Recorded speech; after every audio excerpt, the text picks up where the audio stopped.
നമസ്കാരം. News and വ്യൂസിലേക്ക് സ്വാഗതം. കേരളത്തിന് ഏറെ സന്തോഷവും അഭിമാനവും ഉള്ളൊരു ദിവസമാണ്. രണ്ട് കാര്യങ്ങൾ കൊണ്ടാണ്. ഒന്ന്, ചരിത്രത്തിലാദ്യമായി കേരളം രഞ്ജി ട്രോഫി ക്രിക്കറ്റിൻ്റെ ഫൈനലിൽ കടന്നു. അതേ ദിവസം കേരളത്തെ സംബന്ധിച്ച് ചരിത്ര ദിവസം കൂടിയാണ്. നൂറ്റാണ്ടുകളായി പറഞ്ഞു പഴകിയ കേരളത്തെ സംബന്ധിച്ച ഒരു വലിയ വാചകമുണ്ട്: ഇവിടെ ഒന്നും നടക്കാൻ വ്യവസായം. കേരളത്തിൽ എന്തുണ്ട് വ്യവസായം എന്ന് ചോദിക്കുന്ന മനുഷ്യരുടെ മനോഭാവത്തെ അടക്കം മാറ്റിമറിച്ചുകൊണ്ട് വളരെ നിശബ്ദങ്ങളായി നടത്തി വന്ന വലിയ അധ്വാനത്തിൻ്റെ, അത് ലോകമെമ്പാടും നടത്തിയ അധ്വാനമാണ്. ഓരോ രാജ്യത്തും പോയി, ഓരോ മേഖലയിലും പോയി വലിയ പരിശ്രമത്തിന് ആളുകളെ ബോധ്യപ്പെടുത്തി.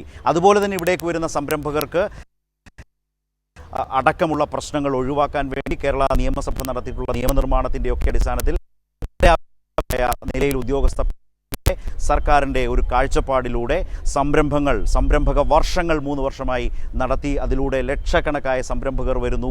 അവർ വളരെ മിനിറ്റുകൾ കൊണ്ട് അവർക്ക് സംരംഭം ആരംഭിക്കാനുള്ള അനുമതികൾ നൽകുന്നു. ആ അനുമതി വെച്ച് അവർ മുന്നോട്ട് പോകുന്നു. എന്നാൽ അതിനൊരു സംസ്ഥാനത്തിൻ്റെതായ എല്ലാ നിലയ്ക്കുള്ള നിയന്ത്രണങ്ങളും നിരീക്ഷണങ്ങളും വളരെ സുശക്തമായി മുന്നോട്ട് കൊണ്ടുപോകുന്നു. അങ്ങനെ നിയമനിർമ്മാണമൊക്കെ നടത്തി കേരളത്തെ മാറ്റിപ്പണിതപ്പോഴാണ് രാജ്യത്തെ ഏറ്റവും മികച്ച വ്യവസായ സൗഹൃദ നിക്ഷേപമുള്ള സംസ്ഥാനങ്ങളിൽ ഒന്നാമത്തെ പേരായി കേരളം മാറിയത് എന്നുള്ളതാണ്. ആ മേന്മയോടെയാണ് അവിടെ അതാണ് ഞാൻ പറഞ്ഞ വെട്ടിത്തിളക്കത്തോടെ ചരിത്ര നേട്ടവുമായി ഒന്നാം ദിനം എന്ന് പറഞ്ഞത്.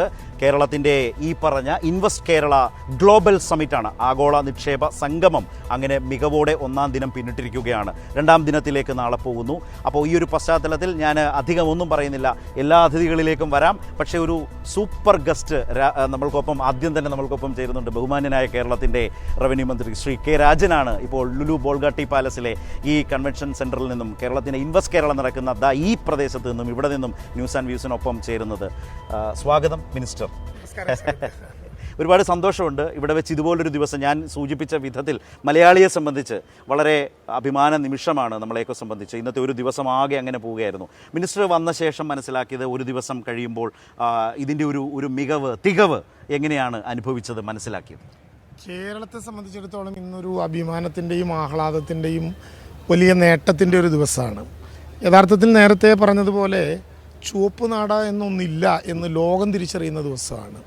ഇന്ന് നമ്മളിവിടെ നിൽക്കുമ്പോൾ ഞാൻ അവസാനത്തെ 1-to-1 ഡിസ്കഷൻ ബഹുമാനപ്പെട്ട വ്യവസായ വകുപ്പ് മന്ത്രി ലോകത്തിൻ്റെ വിവിധ രാജ്യങ്ങളിലെ ഇൻവെസ്റ്റേഴ്സുമായി നടത്തുന്നതിന് സാക്ഷി നിന്ന് അതെ തീർച്ചയായിട്ടും ബഹുമാനപ്പെട്ട മുഖ്യമന്ത്രിയും ഞാനും വ്യവസായ വകുപ്പ് മന്ത്രിയും കൂടി നിന്ന് ആലോചിക്കുമ്പോൾ പ്രാഥമികമായി വ്യവസായ വകുപ്പ് മന്ത്രി വിരലിൽ കൂട്ടിയ കണക്ക് മാത്രം നോക്കിയാൽ ഏതാണ്ട് 1.5 ലക്ഷം കോടിയുടെ ഇൻവെസ്റ്റ്മെൻറ്റ് ഈ കേരളത്തിന് വാഗ്ദാനം ചെയ്യപ്പെട്ടൊരു ദിവസമാണ് ഇന്നത്തെ ദിവസം. ഇന്ന് വൈകുന്നേരം ഇത് പൂർത്തിയാകുന്നതിന് മുമ്പ്.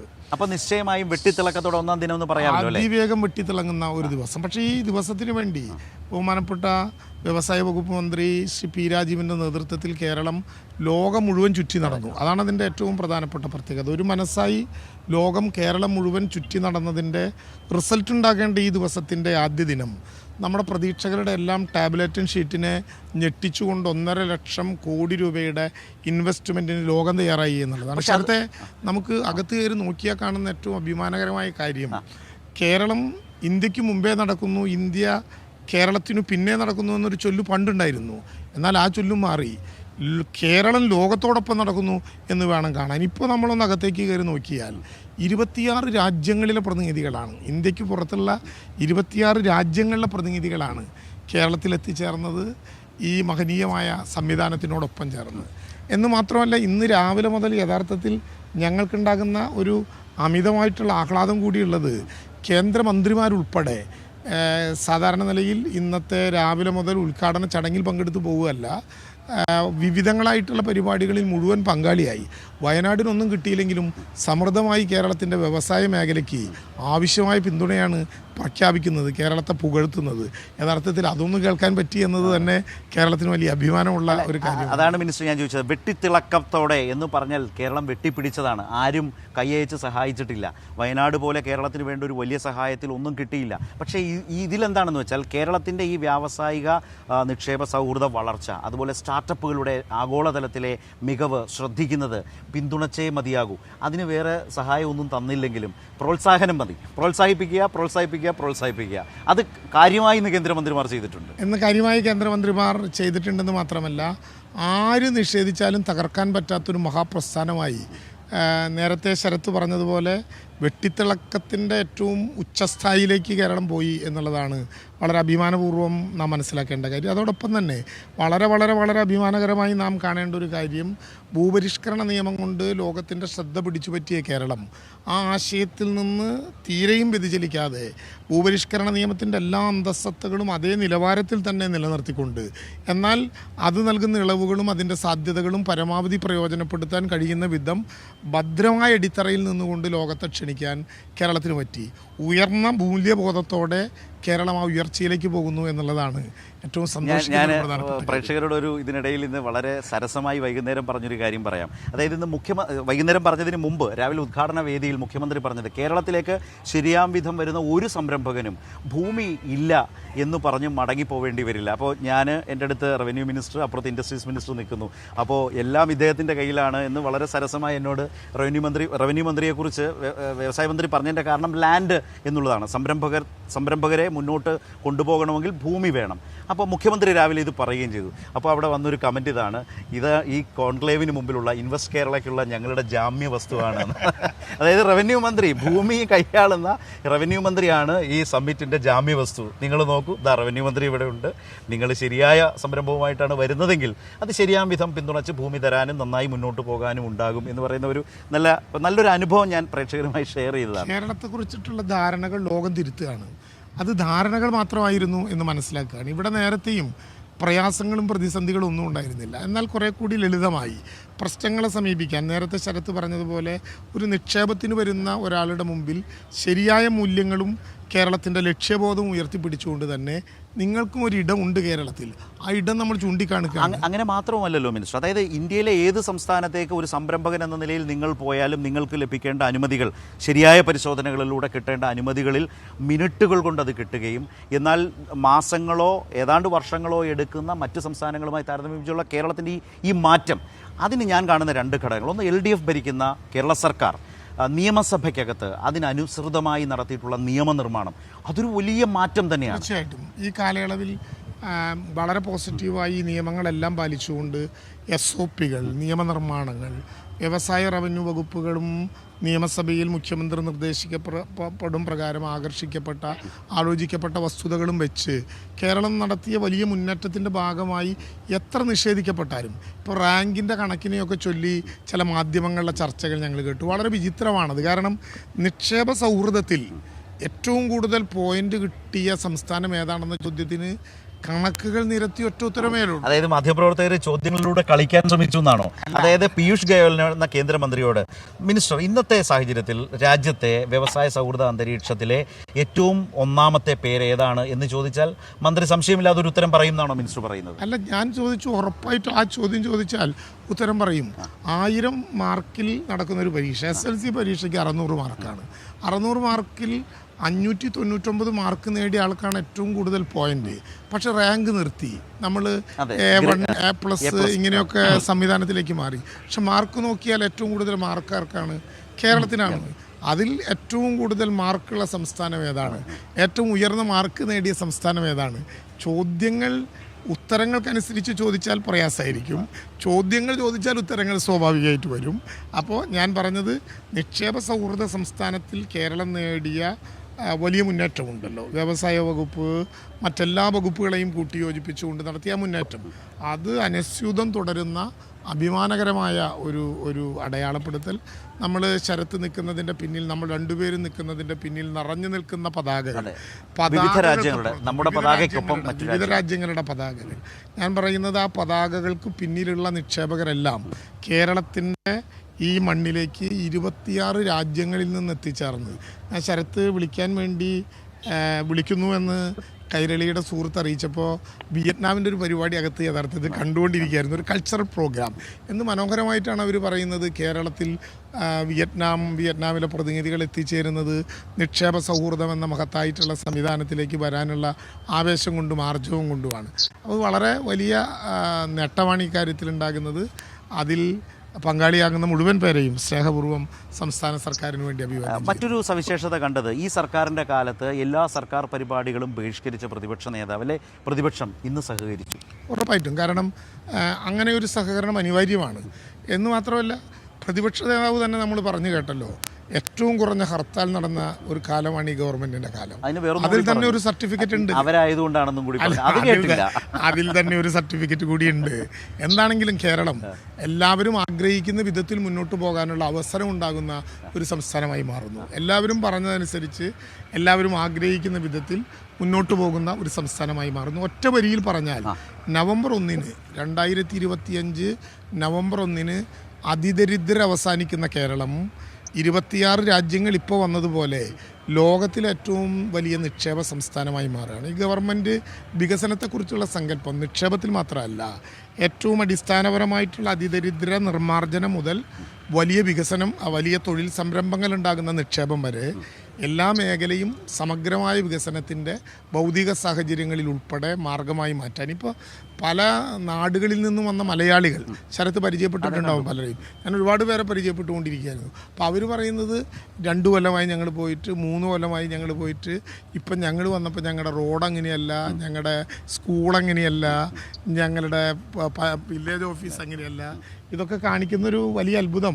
നമ്മൾ നിക്ഷേപകരെ കേവലം വിളിക്കുക മാത്രമല്ല, ഇൻഫ്രാസ്ട്രക്ചർ ഫെസിലിറ്റീസിലുണ്ടാക്കുന്ന വലിയ മാറ്റത്തോടെ ലോകത്തിൻ്റെ മുമ്പിൽ എല്ലാത്തിലും ഒന്നാമതായ കേരളം വീണ്ടും ആ 1ാം റാങ്ക് തീരെ താഴാതെ കുറച്ചുകൂടി ഉയരത്തിലേക്ക് കൊണ്ടുപോകുന്നു എന്നുള്ളതാണ്. അതായത് ഇതൊരു തുടർ സർക്കാരാണ്, തുടർ ഭരണമാണ്. അത് തുടർ ഭരണത്തിൻ്റെ മികവ് എന്താണ്, അതിൻ്റെ പ്രയോജനം എന്താണ്? നല്ല സർക്കാരുകൾ തുടർന്നാൽ നാടിനെന്തു മാറ്റമുണ്ടാകുമെന്ന ആളുകൾക്ക് മറ്റാരുടെയും സഹായമില്ല. മറ്റാളുകൾ പലതരത്തിൽ ഏത് വ്യാഖ്യാനങ്ങൾ ചമച്ചാലും ജനങ്ങൾക്ക് ശരിയായി മനസ്സിലാക്കാൻ കഴിയും വിധം ഈ 2 സർക്കാരുകളിലൂടെ സഞ്ചരിക്കുന്ന മലയാളിക്ക് കഴിഞ്ഞിട്ടുണ്ടെന്നാണോ മിനിസ്റ്റർ പറയുന്നത്? ഞാൻ പറഞ്ഞത് യഥാർത്ഥത്തിൽ എന്തെല്ലാം പ്രചരണങ്ങൾ ഏതെല്ലാം വിധത്തിൽ വന്നാലും ഒരു ഗ്രൗണ്ട് റിയാലിറ്റി ഉണ്ട്. ഭൂമിയിൽ വന്ന് നിൽക്കുമ്പോൾ കാണുന്ന കാഴ്ചകൾ, ഇടത്തോട്ടും വലത്തോട്ടും നേരെയും പുറകോട്ടും ആകാശത്തോട്ടും താഴത്തോട്ടും നോക്കിയാൽ ഒരു ലോകത്തിൻ്റെ അതിവേഗത്തിലുള്ള ഓട്ടത്തിനിടയിൽ എല്ലാവരെയും ചേർത്ത് പിടിച്ചെങ്ങനെ കേരളം വിശാലമായിട്ടുള്ള വികസന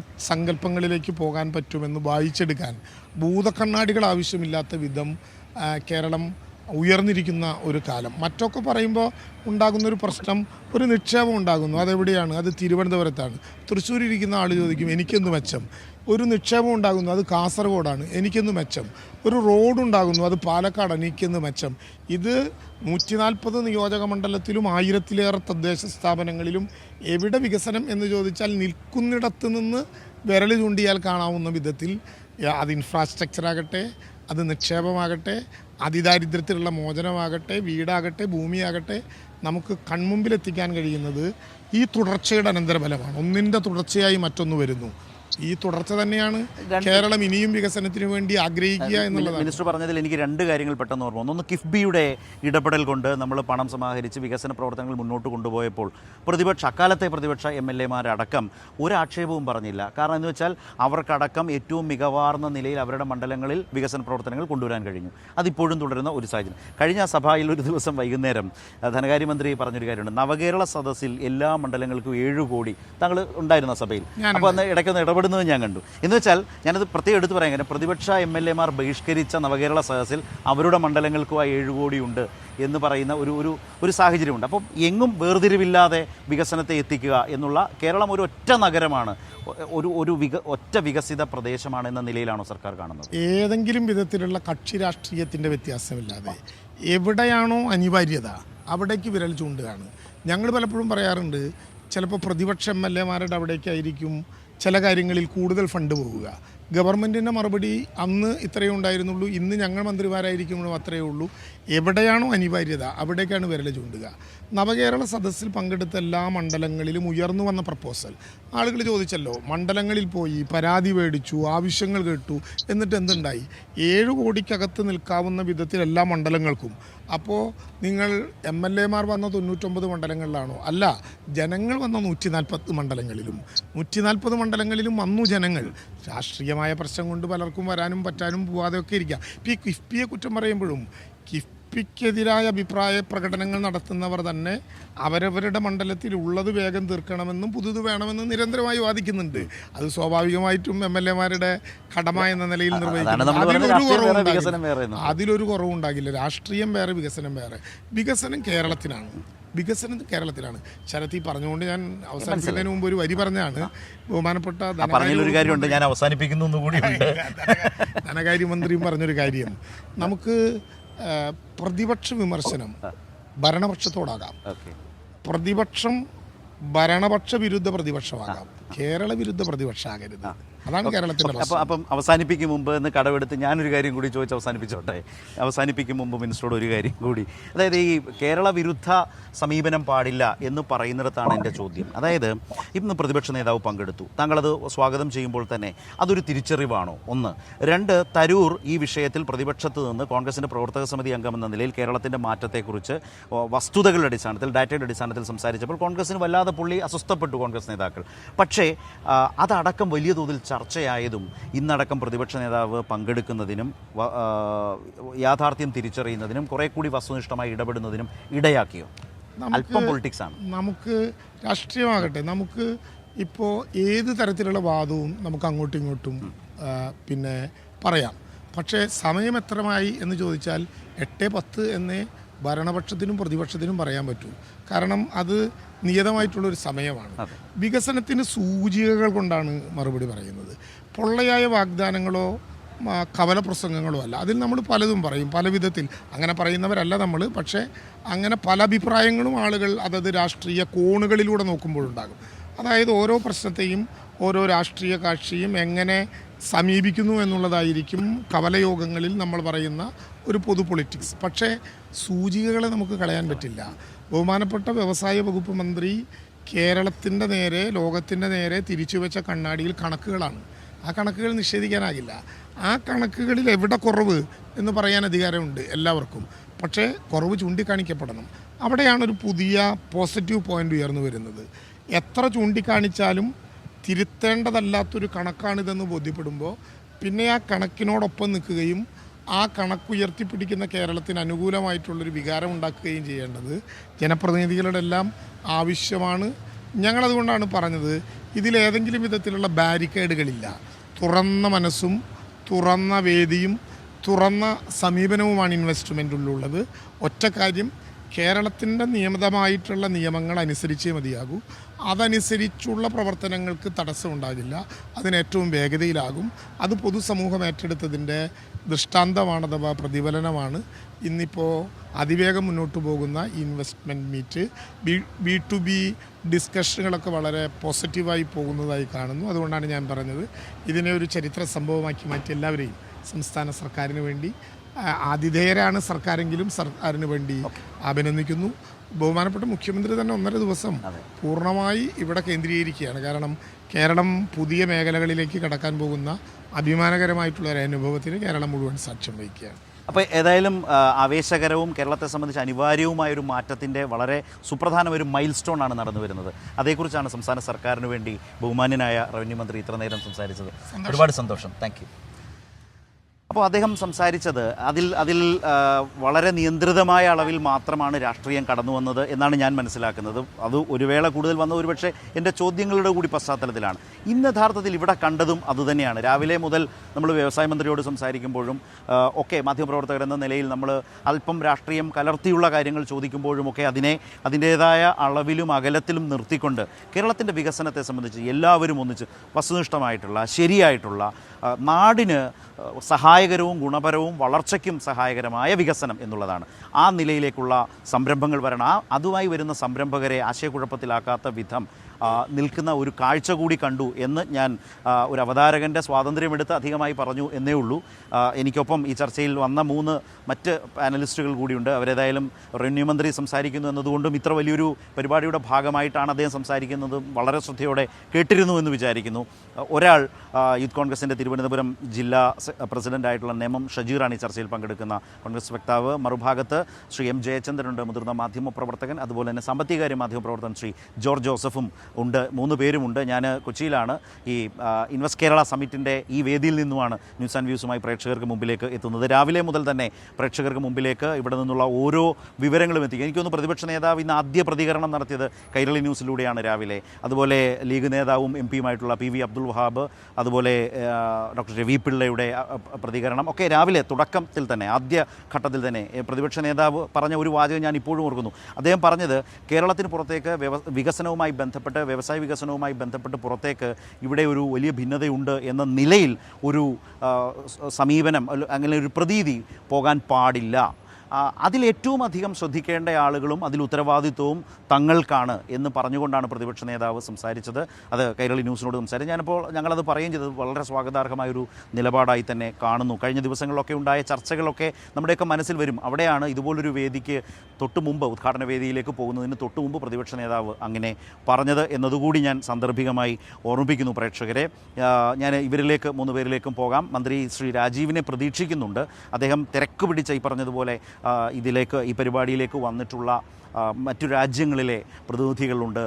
അവർ UAEയുടെ ധനകാര്യമന്ത്രി വന്നിരുന്നു. അതുപോലെ ബഹ്റൈൻ്റെ വ്യവസായ വാണിജ്യ മന്ത്രി വന്നിരുന്നു. മന്ത്രിതല സംഘമുണ്ടായിരുന്നു. അവിടുത്തെ സംരംഭകരൊക്കെ, ഇൻവെസ്റ്റേഴ്സൊക്കെ ഉണ്ടായിരുന്നു. മറ്റ് രാജ്യങ്ങളുടെ നയതന്ത്ര പ്രതിനിധികളൊക്കെ വന്നിട്ടുണ്ട്. നേരത്തെ മന്ത്രി രാജൻ സൂചിപ്പിച്ചത്. അപ്പോൾ ഇവരുമായി വൈകിട്ട് 8 മണിക്ക് കാണുന്ന ഒരു ചടങ്ങിലേക്ക് വന്ന് 8 മണിക്ക് എത്താം എന്ന് പറഞ്ഞിരുന്നു. പക്ഷേ ഇത് കഴിഞ്ഞ് നമ്മുടെ പരിപാടി തീരുന്നതിന് മുമ്പ് എത്തും എന്നുള്ളൊരു പ്രതീക്ഷയോടെയാണ് മന്ത്രി രാജൻ നമ്മളോട് ഏതായാലും അതേക്കുറിച്ച് പലതും സംസാരിക്കുകയും ചെയ്യും. ഞാൻ ഷജീറിലേക്കാണ് വരുന്നത്. ഷജീർ, കേരളത്തെ സംബന്ധിച്ച്, കേരളത്തിൻ്റെ വികസനവുമായി ബന്ധപ്പെട്ട് നമുക്ക് ഒരുപാട് അനുകൂല ഘടകങ്ങളുണ്ട്. മികവിൻ്റെ പാതയിലാണ്. ആ മികവിൻ്റെ പാതയിൽ ആർക്കും സംശയമില്ല. കേരളം വികസിക്കുകയാണ്, മികവോടെ മുന്നോട്ട് പോവുകയാണ്. അതിൻ്റെ തോതിനെ അളവിനെയും സംബന്ധിച്ച് മാത്രമേ പലപ്പോഴും രാഷ്ട്രീയമായ തർക്കങ്ങൾ ഉന്നയിക്കാൻ കഴിയുന്നുള്ളൂ. അപ്പോഴും സമ്മതിക്കേണ്ടി വരുന്നത് കേരളം വികസിക്കുന്നു, വളരുന്നു, മാറ്റങ്ങളുണ്ട്. അത് പറയുന്നത് പലതും വ്യവസായ സംരംഭകർ തന്നെയാണ്. സംരംഭകർ പൊതുവേ രാഷ്ട്രീയത്തിൻ്റെ പക്ഷം പിടിക്കാൻ നിൽക്കില്ല. അത് അവർക്ക് സുഖകരമല്ല എന്നത്. പക്ഷേ കേരളത്തെ സംബന്ധിച്ച് നമ്മൾ കഴിഞ്ഞ കാലത്ത് കാണുന്ന വലിയ ഒരു മാറ്റം എന്താണെന്ന് വെച്ചാൽ അവർക്ക് കിട്ടുന്ന സംരംഭം അതെല്ലാം തൊഴിലവസരങ്ങളിലേക്കാണ് മാറ്റപ്പെടുന്നത് എന്ന യാഥാർത്ഥ്യം കൂടിയുണ്ട്. അപ്പോൾ അങ്ങനെ വരുന്ന മാറ്റത്തെക്കുറിച്ച് ഇവർ തന്നെ വളരെ തുറന്ന മനസ്സോടെ സംസാരിക്കുന്നു, അവരുടെ അനുഭവങ്ങൾ പറയുന്നു എന്നതുമൊക്കെ നമ്മുടെ മുമ്പിലുണ്ട്. ഷജീർ, അതുകൊണ്ടൊരു വളരെ പോസിറ്റീവായിട്ടുള്ള, വളരെ ഗുണകരമായിട്ടുള്ളൊരു അന്തരീക്ഷത്തിൽ കേരളം അങ്ങനെ മാറട്ടെ അല്ലേ? അതിനോടൊപ്പം നമുക്കെല്ലാം അങ്ങനെ ഒറ്റ മനസ്സോടെ അങ്ങനെ നിൽക്കാം. കൂടുതൽ സംരംഭങ്ങൾ വരട്ടെ, കൂടുതൽ നിക്ഷേപം വരട്ടെ, കൂടുതൽ വികസനം ഉണ്ടാകട്ടെ, കൂടുതൽ തൊഴിലവസരങ്ങൾ ഉണ്ടാകട്ടെ.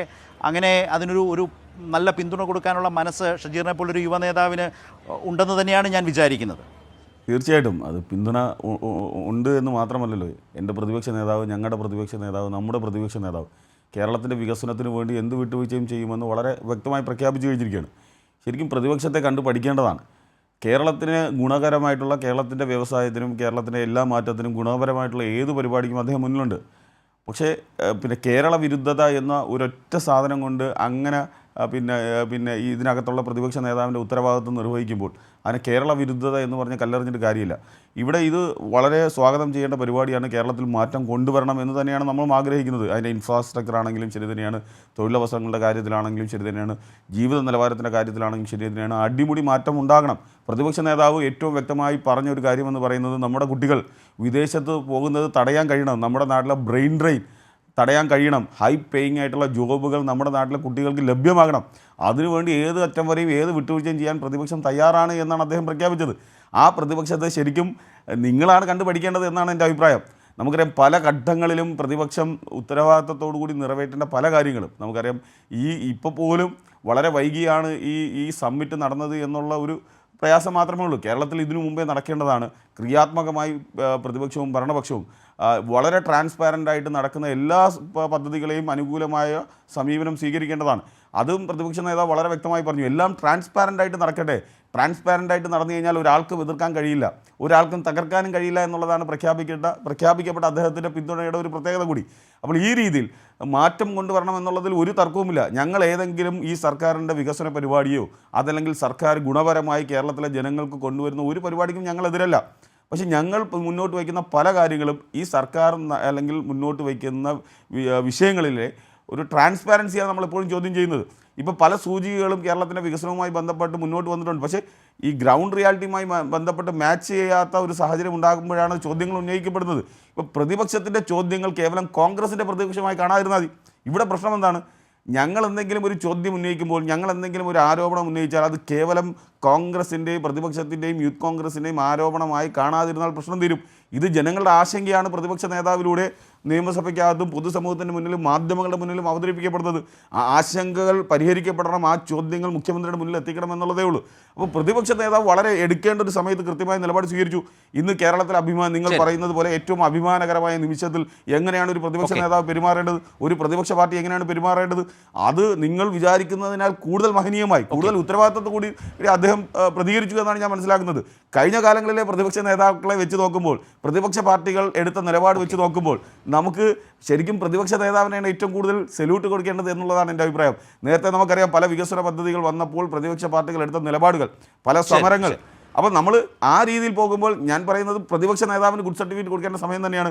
കേരളത്തിൻ്റെ യഥാർത്ഥ സ്ഥിതിയെ വിലയിരുത്തുന്നു, അതിന് വേണ്ട മാറ്റങ്ങൾക്ക് ഇത് അനിവാര്യമായ, ഇപ്പം ഞാൻ പറയുന്നതല്ല, കേരളം മുഴുവൻ ആവശ്യപ്പെടുന്നതാണ്.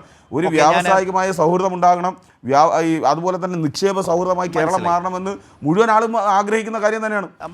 ഷജീർ, ഞാൻ പോയിന്റിൽ ഒന്ന് നിശ്ചയമായും അവിടെ ഷജീർ പറഞ്ഞതിൽ ഞാനൊന്ന് ഇടപെടുകയാണ്. ഷജീർ വളരെ പോസിറ്റീവായിട്ടാണ് ആ കാര്യങ്ങളെ ആകെ കണ്ടത്. പ്രതിപക്ഷ നേതാവ് ഇന്ന് പങ്കെടുത്തതിനെ കുറെ കൂടി ആവേശത്തോടെ താങ്കൾ സ്വാഭാവികമായും അതിനെ വിശദീകരിക്കാൻ ശ്രമിക്കുകയും ചെയ്യും. അതിൽ ശ്രീ ജയചന്ദ്രൻ, രണ്ട് കാര്യങ്ങളാണ്. ഒരുപക്ഷെ ഇത്തരം കേരളത്തിൻ്റെ പൊതുവായ ആവശ്യങ്ങൾക്ക് മുൻപിൽ, കേരളത്തിൻ്റെ പൊതുവായ ആവശ്യങ്ങൾ എന്നതിൽ കേരളം കേന്ദ്രത്തിൽ നിന്നടക്കം ഒരുപാട് അവഗണന നേരിടുന്ന വിഷയങ്ങളിലടക്കം പ്രതിപക്ഷ നേതാവിൻ്റെ ഒരു വലിയ പിന്തുണ പ്രതീക്ഷിച്ച കാലമൊക്കെ നമ്മുടെ മുമ്പിലുണ്ടായിരുന്നു. അപ്പോൾ ഷജീർ പറഞ്ഞതുപോലെ അത്തരം പൊതുവായ പ്രശ്നങ്ങളിൽ ഇങ്ങനെ ഇന്ന് കണ്ടതുപോലെ ഒരു ഇടപെടലുണ്ടെങ്കിൽ ഷജീർ പറഞ്ഞ പോലെ അദ്ദേഹത്തിന് കിട്ടും നല്ല സല്യൂട്ട്. ആ സല്യൂട്ട് ഇന്ന് കിട്ടിയെങ്കിൽ അതൊരു തിരിച്ചറിവാണോ അദ്ദേഹത്തെ സംബന്ധിച്ച്? അത് അദ്ദേഹത്തിൻ്റെ രാഷ്ട്രീയ സമീപനത്തിൽ, പ്രതിപക്ഷ നേതാവ് എന്ന നിലയിലുള്ള സമീപനത്തെ ഏതൊക്കെ തരത്തിൽ സ്വാധീനിക്കും? പ്രത്യേകിച്ച് ഈ സമീപകാലത്തുണ്ടായ വിഷയങ്ങളൊക്കെ നമ്മുടെ മുമ്പിലുണ്ട്. ഒന്ന്. രണ്ടാമത്തെ കാര്യം, ഷജീർ പറഞ്ഞൊരു പ്രധാനപ്പെട്ട കാര്യം, സുതാര്യത ഇല്ല എന്ന പ്രതിപക്ഷ ആരോപണം. സ്വാഭാവികമായിട്ടും പ്രതിപക്ഷം അങ്ങനെയൊക്കെ പറയേണ്ടതും പ്രതിപക്ഷത്തിൻ്റെ ഉത്തരവാദിത്വം. പക്ഷേ സുതാര്യതയില്ലാതെ ഒരു സംവിധാനത്തിന് ഈ കണ്ട നിലയിലൊക്കെ പെർഫോം ചെയ്യാൻ കഴിയുമോ? അതുതന്നെയല്ലേ അതിൻ്റെ ഏറ്റവും വലിയ ഉത്തരം. ലോകത്ത് നിന്ന് വന്നിട്ടുള്ള സംരംഭകരാകട്ടെ, കേന്ദ്രമന്ത്രിമാരാകട്ടെ, അതുപോലെ തന്നെ മറ്റ് മന്ത്രിമാർ, രാജ്യത്തിന് പുറത്തു നിന്ന് മറ്റു രാജ്യങ്ങളിൽ നിന്ന് വന്നിട്ടുള്ള മന്ത്രിമാർ, നയതന്ത്ര പ്രതിനിധികൾ, സംരംഭകരൊക്കെ അവരുടെ അനുഭവങ്ങളിലൂടെ വന്ന മാറ്റങ്ങളെക്കുറിച്ച് പറയുകയാണ്. അപ്പോൾ സുതാര്യതയില്ലാതെ, ഒരു കൃത്യമായ കാഴ്ചപ്പാടില്ലാതെ പോയാൽ ആർക്കാണ് ഈ നേട്ടം കൈവരിക്കാനാവുക? അപ്പോൾ ആ പറയുന്ന പ്രതിപക്ഷ ആക്ഷേപത്തിന് കഴമ്പുണ്ടോ? ഇന്നത്തെ പരിപാടിയുടെ ആകെയുള്ള ഒരു മികവിൽ ശ്രീ ജയചന്ദ്രൻ കണ്ടതും താങ്കളെ സ്വാധീനിച്ചതുമായ കാര്യങ്ങൾ എന്തൊക്കെയാണ്? ശരത്തെ, ഞാൻ നമ്മുടെ ഈ ആഗോള നിക്ഷേപ ഉച്ചകോടി ഇന്നിപ്പോൾ രാവിലെ ഉദ്ഘാടനം ചെയ്ത് തുടങ്ങി. ഇപ്പോഴും അതിൻ്റെ മറ്റു പരിപാടികളവിടെ നടക്കുകയാണല്ലോ, നാളെയുമുണ്ട്. ഫീൽ ചെയ്ത ഏറ്റവും പ്രധാനപ്പെട്ട കാര്യം എന്ന് പറയുന്നത്, താങ്കൾ പ്രതിപക്ഷ നേതാവിൻ്റെ സമീപനം ചോദിച്ചല്ലോ. ഞാനത് കൂടുതലായിട്ട് ഇക്കാര്യത്തിൽ കക്ഷി രാഷ്ട്രീയപരമായി സംസാരിക്കണമെന്ന് ആഗ്രഹിക്കാതിരുന്ന ഒരാളാണ്. പക്ഷേ ഷജീർ അങ്ങനെയാണ് അതിനെ അഡ്രസ്സ് ചെയ്യുന്നത് എന്നുള്ളത് കൊണ്ട് അക്കാര്യം പറയാതിരിക്കാനും കഴിയില്ലല്ലോ. അതുകൊണ്ടാണ് കേട്ടോ ഞാൻ ആ ഭാഗം തുടക്കത്തിൽ തന്നെ എടുക്കുന്നത്. അത് അങ്ങനെ നോക്കുമ്പോൾ ഇന്ന് പ്രതിപക്ഷ നേതാവിൻ്റെ സംസാരം, അദ്ദേഹത്തിൻ്റെ അഭിപ്രായ പ്രകടനം എന്ന് പറയുന്നത്, പ്രതിപക്ഷ നേതാവും പ്രതിപക്ഷ മുന്നണിയായ UDF-ഉം എടുത്ത നിലപാടുകളിൽ നിന്നുള്ള ഒരു വലിയ യൂട്ടേൺ ആയിട്ടാണ് എനിക്ക് ഫീൽ ചെയ്തത്. കാരണം ഇന്ന് അദ്ദേഹം വലിയ തുറന്ന പിന്തുണയാണ് പ്രതിപക്ഷ നേതാവ് പ്രഖ്യാപിക്കുന്നത്. ഈ ആഗോള നിക്ഷേപ സംഗമത്തിൽ, പരിപാടിയിൽ പ്രഖ്യാപിച്ചത് അവിടെ സംസാരിക്കുന്നത് ഞാൻ കേട്ടതാണ്. ചാനലിൽ ലൈവായിട്ട് കേരളത്തിൽ തന്നെയാണ് ഞാൻ കേട്ടത്. അപ്പോ ഇതിൽ ഇന്നലെ വരെ എങ്ങനെയായിരുന്നു അദ്ദേഹം ഉൾപ്പെടെ പ്രതിപക്ഷ കക്ഷി നേതാക്കളെല്ലാം, ഞാൻ ഏതാണ്ട് എല്ലാ ചാനലുകളിലും ചർച്ചയിൽ പങ്കെടുക്കുന്ന ഒരാളാണല്ലോ, എല്ലാ പ്രതിപക്ഷ കക്ഷി നേതാക്കളെല്ലാം അവിടെ സന്നിഹിതരാറുണ്ട് ഇത്തരം ചർച്ചകളിലൊക്കെ. എല്ലാവർക്കും കേരളത്തിനോട് പരമമായ, ഗവൺമെന്റിനോട് പരമമായ ഒരു ഈ എന്താ പറയുന്നത്, ശത്രുത എന്ന് ഞാൻ പറയാൻ ആഗ്രഹിക്കുന്നത് അൺഡെമോക്രാറ്റിക് ആണ്. അങ്ങനെയല്ല, ഒരു വിപ്രതിപത്തി നിരന്തരം, അതാണ് ജനങ്ങൾക്കിടയിലേക്ക് പ്രസരിപ്പിക്കാൻ എപ്പോഴും ശ്രമിച്ചുകൊണ്ടിരുന്നത്. അപ്പൊ അത് അങ്ങനെയല്ല വേണ്ടത് എന്ന് ഇന്നെങ്കിലും അദ്ദേഹത്തിന് തോന്നിയത്, ഒരു നല്ല ഒരു നിലവാരത്തിലേക്ക് അദ്ദേഹത്തിന് ചിന്താഗതികളും ഒക്കെ മാറിയതിന്റെ സൂചനയായിട്ട് കാണാമോ എന്നുള്ളത് ഇന്നല്ല വിലയിരുത്തേണ്ടത്. അതിന് സമയം ഇനി വരുന്നുണ്ട്. പക്ഷെ ഇന്ന് മറ്റൊരു സംഗതിയുണ്ട് ശരത്തെ. ഈ സംഭവവുമായി ബന്ധപ്പെട്ട് വൈകുന്നേരം ചാനലുകളിലെ ഇപ്പൊ ചർച്ച നടക്കുകയാണല്ലോ ഇതേ വിഷയം തന്നെ. ഒന്ന് ശ്രദ്ധിച്ചാൽ മനസ്സിലാകും എന്തൊക്കെയാണ് ചർച്ചകളിൽ പറയുന്ന കാര്യം. അതിൽ ഏറ്റവും കൗതുകകരമായി തോന്നിയ ഒരു വിഷയത്തിന് നമ്മുടെ ഈ ചർച്ച തുടങ്ങിയപ്പോൾ മന്ത്രി രാജൻ ഭംഗിയായി മറുപടി പറഞ്ഞു കേട്ടു. അത് ശരിക്കും വളരെ വസ്തുതാപരമായി അദ്ദേഹത്തിന്റെ മറുപടി ഉൾക്കൊള്ളുകയും ചെയ്തു കേട്ടോ. മറ്റൊന്നുമല്ല, ഈ നമ്മുടെ ഗ്രേഡിങ്, അത് തന്നെയാണ് പ്രശ്നം. അത് അദ്ദേഹം ഈ വിദ്യാഭ്യാസ രീതിയുമായി ബന്ധപ്പെടുത്തിയതിനെ പറഞ്ഞു, കിട്ടുന്ന കാലം ഗ്രേഡിംഗ് ആയി. അവിടെ ലക്ഷക്കണക്കിന് കുട്ടികളുടെയാണ് ഗ്രേഡിംഗ് നടക്കുന്നത്. ഇവിടെ അങ്ങനെയല്ല. 29 സംസ്ഥാനങ്ങൾ മാത്രമാണ് ആ ഗ്രേഡിങ്ങിന് വിധേയമാകുന്നത്. ആ 29 സംസ്ഥാനങ്ങൾ ഗ്രേഡിങ്ങിന് വിധേയമാകുമ്പം ഓരോരുത്തർക്കും കിട്ടുന്ന ഗ്രേഡ് എത്ര എന്നുള്ളത് വ്യക്തമായിട്ട് മനസ്സിലാവില്ല. അതല്ലേ കഴിഞ്ഞ മാസം ദാവോസിൽ വെച്ച് ചന്ദ്രബാബു നായിഡു നമ്മുടെ വ്യവസായ മന്ത്രിയോട് പറഞ്ഞത്, നിങ്ങൾ ഞങ്ങളെ മറികടന്നുവല്ലോ റാങ്കിങ്ങിൽ, ഞങ്ങളത് തിരിച്ചു പിടിക്കാനായിരിക്കും ഞങ്ങളുടെ ശ്രമം. അതായത് നമ്മൾ മുമ്പിലാണെന്ന് ദാവോസിൽ വെച്ച് ചന്ദ്രബാബു നായിഡു ഒരു നിമിഷം Shri Jayachandran, sorry, one minute. അതായത് കാണാൻ കഴിയില്ല എന്ന് എനിക്കറിയാം, എങ്കിലും ഞാനിങ്ങനെ ഒന്ന് കാണിക്കുന്നു എന്ന് വിചാരിച്ചാൽ മതി. അതായത് നമ്മൾ ഈ പറഞ്ഞ ഇൻവെസ്റ്റ് കേരള എന്ന് പറയുന്ന ഈ ഗ്ലോബൽ സമ്മിറ്റിലേക്ക് പോകുന്ന വളരെ പ്രധാനപ്പെട്ട, അതായത് കേന്ദ്രമന്ത്രിമാർ ജയന്ത് ചൗധരി ആകട്ടെ, പീയൂഷ് ഗോയൽ ആവട്ടെ, പ്രതിപക്ഷ നേതാവ് വി ഡി സതീശനാവട്ടെ, ബാക്കി മുഖ്യമന്ത്രി മുതലൊക്കെ ഇതിൻ്റെ സംഘാടകർ കൂടിയാണ് കടന്നു പോകുന്ന, ബാക്കി ഡെലിഗേറ്റ്സ് മാധ്യമപ്രവർത്തകരൊക്കെ കടന്നു പോകുന്ന ഭാഗത്ത് നമ്പർ 1 എന്ന് അതിഗംഭീരമായി വലിയ ഉയരത്തിൽ ഒരു 6-7 അടി പൊക്കത്തിൽ, എനിക്കൊന്ന് ശ്രീ എം ജയചന്ദ്രൻ്റെ പൊക്കം കാണും, നല്ല ഹൈറ്റുള്ള ആളാണ് അദ്ദേഹത്തിൻ്റെ ഹൈറ്റിൽ വരുന്ന ഒരു നമ്പർ 1 വെച്ചിട്ടുണ്ട്. അതിന് താഴെ എഴുതിയിരിക്കുന്നത് എന്താണെന്നറിയോ? Kerala top achiever EODB means is of doing business.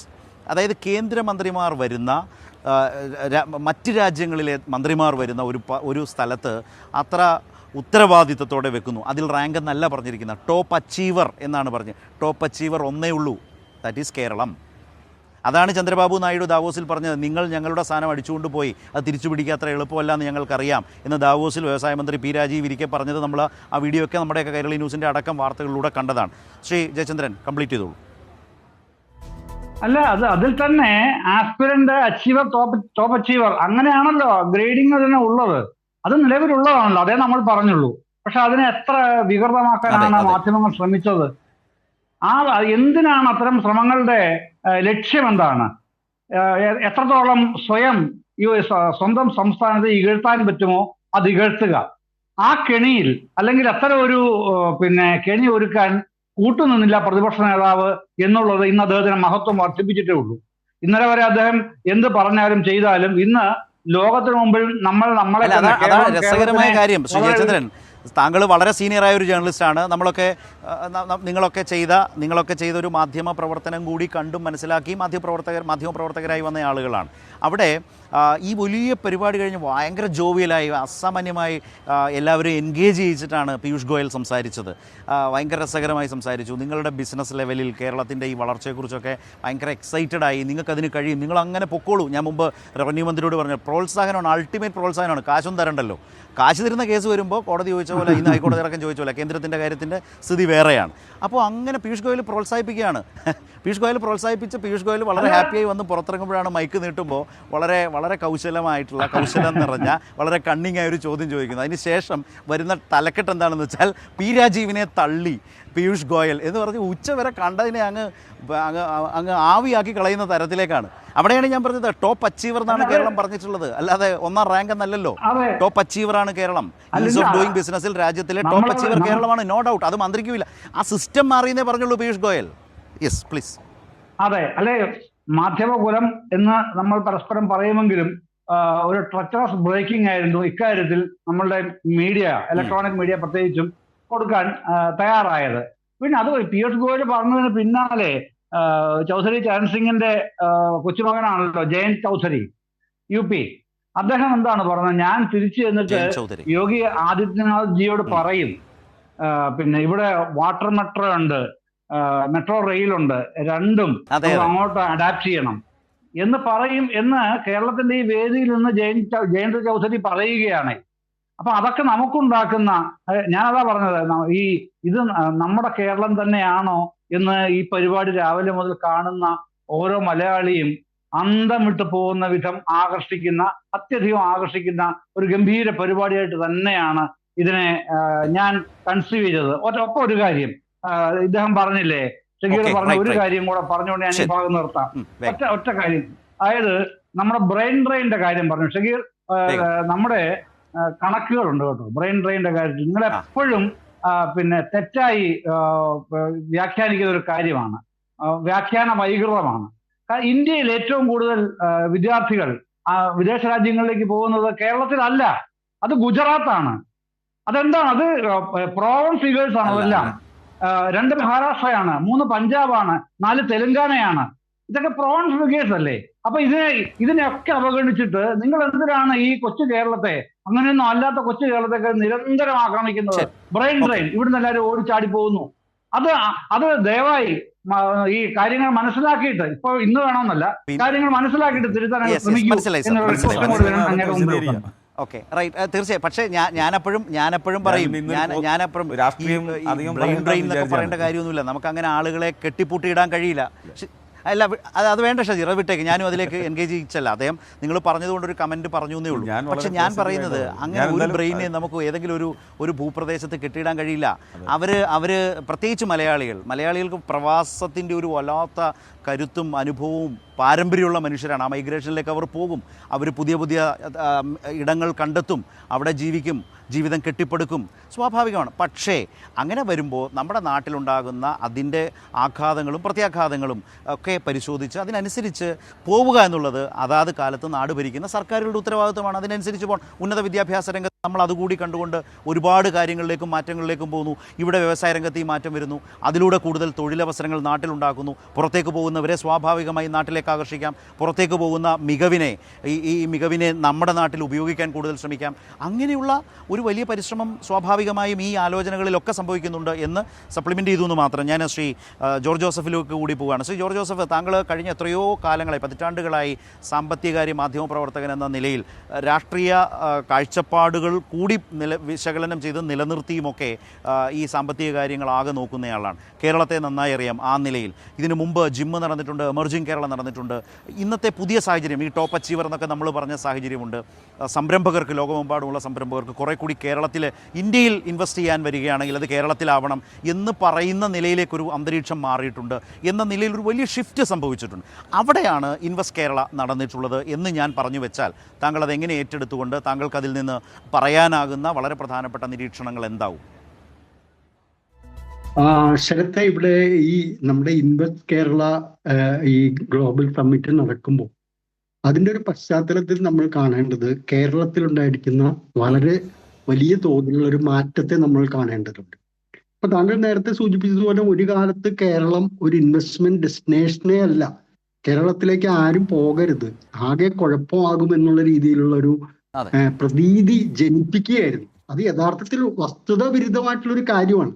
എൻ്റെ അനുഭവത്തിൽ 10-30 കൊല്ലക്കാലത്തെ എൻ്റെ അനുഭവത്തിൽ കേരളത്തിനെതിരെ വസ്തുതാവിരുദ്ധമായ രീതിയിൽ ഒരു വിഭാഗം ആളുകൾ ഇതിങ്ങനെ പ്രചരിപ്പിച്ചുകൊണ്ടിരുന്നു.